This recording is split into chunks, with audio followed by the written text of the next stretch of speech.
everyone, welcome back to Sunny Live Chain. Thank you so much guys for tuning in. Guys, it's nothing but the truth that 2021 was the worst year to many people, and that include the Ferguson family. Sharing a picture of herself and her husband, Connie Ferguson said, 6 months today and not a day goes by without me talking about you to anyone who cares to listen. You have left such a big impression of yourself on me and the girls that you are part of all our conversations. Your spirit lives on show, and we bless God for walking this journey with us, for strengthening us daily and comforting us in different ways.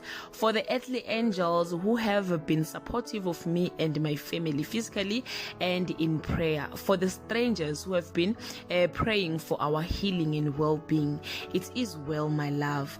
God, or by God's grace, we are okay. Continue resting in peace, my love, till we are all reunited when it's our time to be called.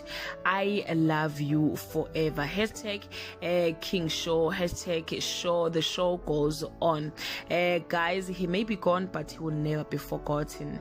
May his soul continue to rest in peace. And guys, I'm sending my love to everyone who lost their loved ones in 2021. May the Lord Almighty gives you all the strength and the comfort you need. I love you so much.